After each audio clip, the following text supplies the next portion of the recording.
Hello and welcome to part two of this two-part video. As pathetic as this sounds, we were talking about Disney and how they alienated their male audience by their own admission, particularly in relation to some of the mistakes they've made with the pre-existing audience with Star Wars and Marvel. So that's where we left off. So welcome to part two. So in the previous video, I think we left off, we're talking about selling franchises to pre-existing fan bases on the basis that if they put out any old rubbish, the fan base, and just brand it with like Star Wars, for example, the audience will buy it regardless. And that was kind of maybe there's a bit of truth to that, but there was only a certain length that the fan base would put up with that until we cottoned on to them. So yeah, well, like I say, you can always do like a little bit. Like again with the like video game analogies, like dumbing down the like strategy game a little bit to make it more accessible is good. But dumbing it down to the point that it's just like dumb, like no, that's bad. Like nobody's going to enjoy that then. And it's kind of the same way. It's like you can put it in like a little bit of like fan service for the girls, just like you do fan service for the boys. But if you turn it till it's nothing but that, it's like, well, what else have you got now? it's a good example. One thing that springs to mind there is the scene in Avengers Endgame. Yeah, Avengers Endgame. Yeah, that was exactly what I had in mind when I was saying that. Yeah, so when that played out in the cinema, because I kind of knew where they were going with this in terms of the future, if it hadn't been for that, the scene where all the female superheroes on the battlefield, in all innocence, would have just been, it's just fan service, this one's for the girls, and I would be fully on board with that, because there's a lot of girls that watch it, there'd be a lot of young girls that like it. That's not out of the ordinary. So let's do something for them. Let's let them have that moment. But there's more to it than that. This was a whatever men can do, women can do as well. In fact, women can do it better. In fact, only women should do it. That's been the message that they've been putting out. Unless that woman is Gina Carano, obviously. That's the message that Disney have been putting out quite more predominantly since, well, post-COVID, basically. Anything that came out in what they call Marvel Cinematic Universe Phase 4, which I didn't watch a single entry from, or anything since. But yeah, I mean, I even stuck it out for a few, because it's not like, oh, the moment they put like a woman lead, like I stopped watching. It's like, no, I watched a couple of them. Yeah, they were crap. Like, I mean, I watched Black Widow. It was lame. That's a shame. I like the character of Black Widow. I like Scarlett Johansson. I always thought, hey, a Black Widow film would be fucking awesome. Guess what? It wasn't. Yeah, she was absolutely solid character. I know, like, Scarlett Johansson's not like the best actress. I know she was more looks than anything else, but she was great in it. I mean, like, Arnold Schwarzenegger wasn't a great actor, but he brought something to it in his physicality and so on. And he was given some good characters, like memorable characters. Same with Black Widow, a really good character in the movies. For what they were. There were a lot of sort of tertiary, maybe not tertiary, but like they didn't get their own movie basically. A lot of characters in those that very well deserved their own movie. Black Widow was one of the first characters to be thrown into the mix that was a significant character that wasn't the lead in Iron Man 2. So I think if anybody had earned it, it was her. She'd been in enough movies and been kind of had a story arc there to do that. So my point is, anyway, that's not just making a female lead movie for the sake of it. It's just unfortunate that female lead movie came in when they were making female lead movies for the sake of it. So it kind of mixed in mistakenly with that potentially. But as you say, it was a crap film anyway, so... Yeah, it was like, well, we've got to like get out as much stuff as humanly possible. So they made like a really second-rate and lame film. Yeah, like, I know what you say, like, oh, she's not a great actress and something, but like, I bought her as Black Widow. Like watching, because I watched Thunderbolts recently. Awful film, don't recommend it. I don't know even why I bothered watching it, but it's like the new Black Widow. I don't buy her as the Black Widow. She doesn't interest me at all. She didn't interest me in the Hawkeye show. She didn't interest me in the Black Widow film. Like, it's just like, this is not a great... Like, maybe I just don't like the actress or something. I don't know. Like, I've got my hand up there. It might just be my own, like, neuroses. But I can't stand her. Like, she's not the Black Widow. Let's just put it that way. Whereas Scarlett Johansson, like, yeah, maybe not the best actress, but I bought her in the role. Yeah, exactly. I think it's this star power thing, really. I mean, we don't really have stars like we once had. I don't think Scarlett Johansson is quite up there with somebody like back in the day, like I don't know, like Winona Ryder or somebody who just has that kind of star power. Better than a lot of others that you get nowadays. She did have a quality, a kind of by current standards star level quality that I haven't seen the movie, but I know exactly who you mean because I've seen enough bits of it and reviews and so on. The actress that plays her now just doesn't have that.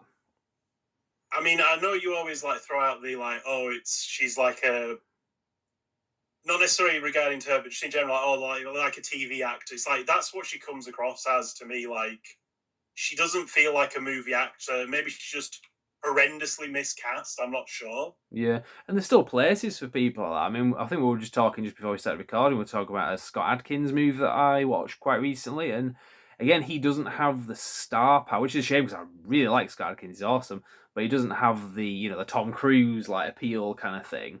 But he's got his place, and if you put him in the right kind of movie, it can work. But just unfortunately, it's unfortunate for a lot of these actors because, like you said, nothing against this actress that they've put in the Black Widow movie, but it's just who's this appealing to? They've just lost the magic touch, and the whole point we're talking about, the alienating the male audience, is a big part of that, but it's bigger than that, really. There's nothing they could do to win me back. It's like the Marvel movies to me were just a good time because there were a lot of good things that were coming out, and it was always like good and fun to like follow the news that was coming out and so on as these films were in development.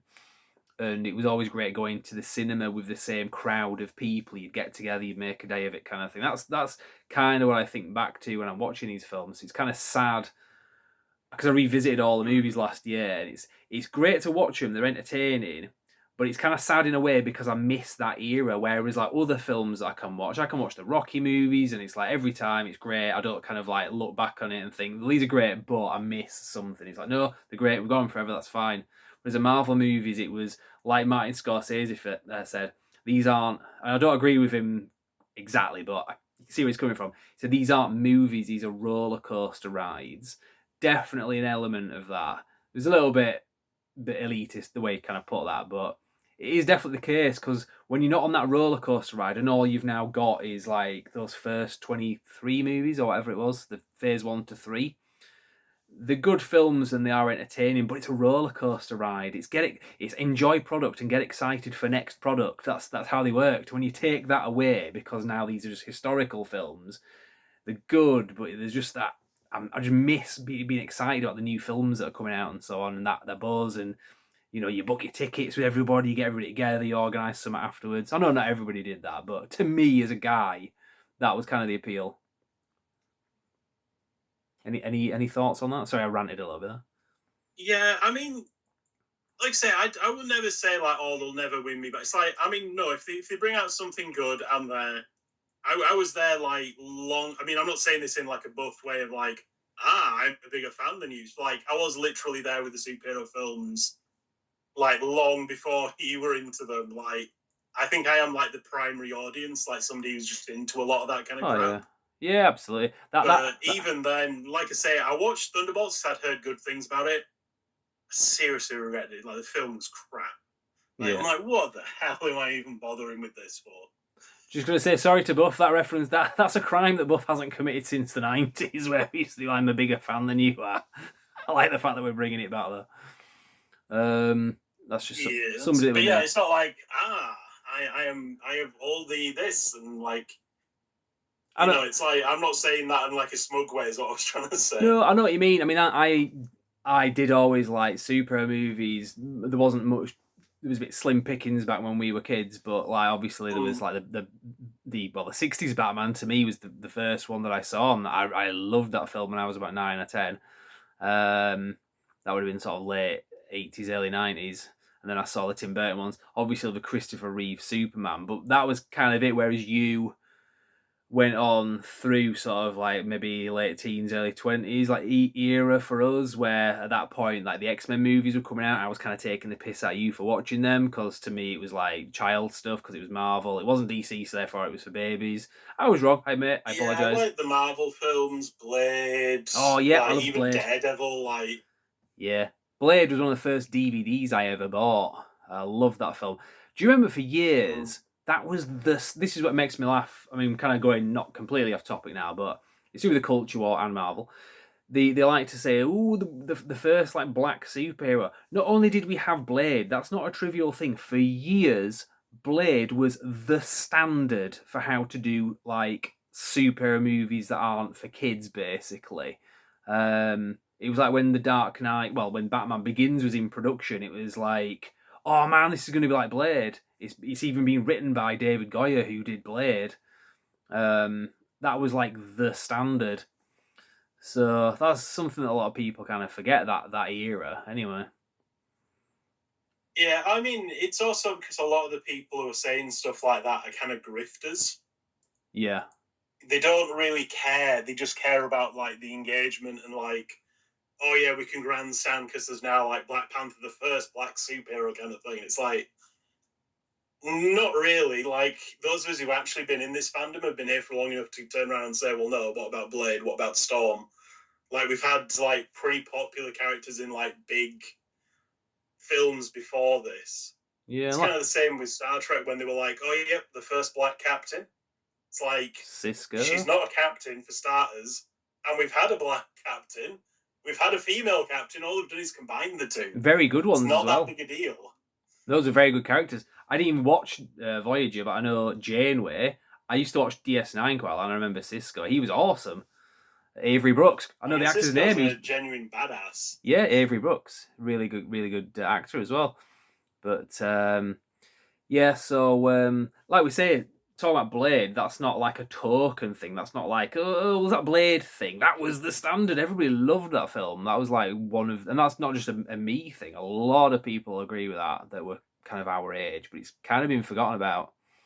It's a shame because it's a classic as well. Maybe not the third one, but for the first two are so good. They can't bring that back. They can't remake that. Not in the current era of things anyway. Not even with sticky fingers. That was the Topher. That was a TV show, wasn't it? I never watched that shit. Yeah.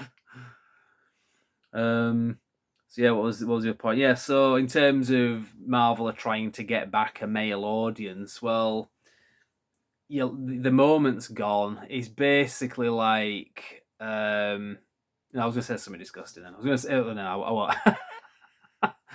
I mean, the best thing they could do is rest it for a while, put it on the back burner, let people forget about it, let people get nostalgic for it, and then bring it back in like a full reboot. Like, at this point, you've diluted the brand to the point that it doesn't matter. Like, nobody's gone to see the Fantastic Four.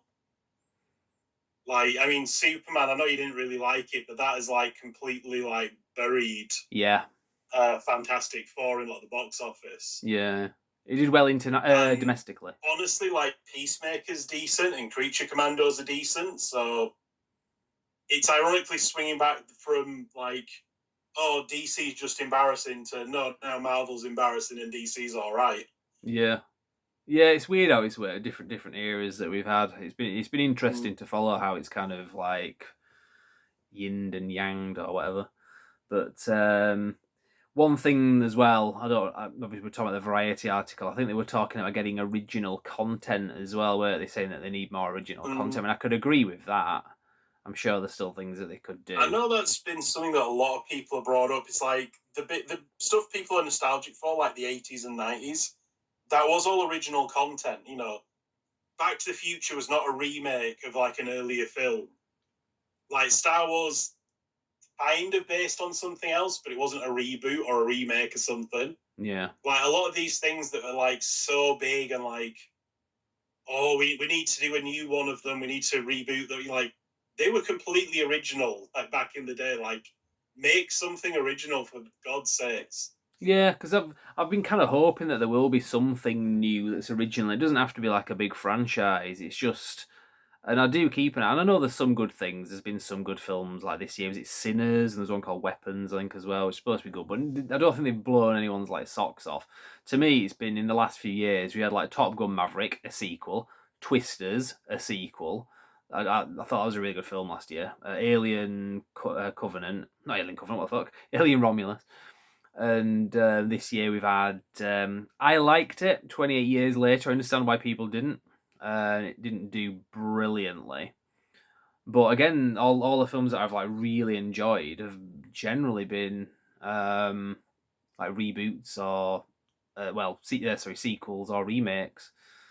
There's been, obviously I'm a guy, so I like action films. There was the Working Man, the Statham film. We went to see that, liked it.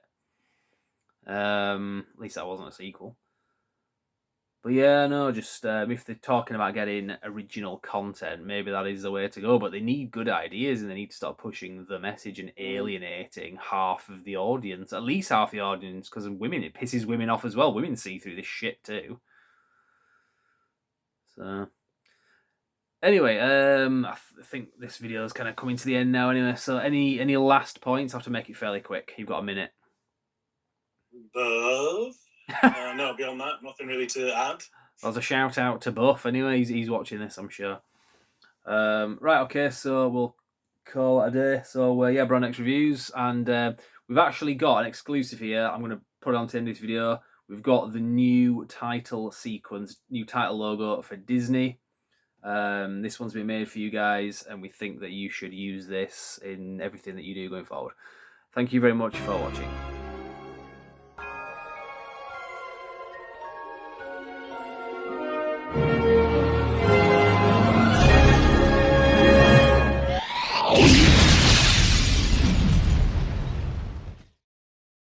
Yeah, we were just talking about branding of the core.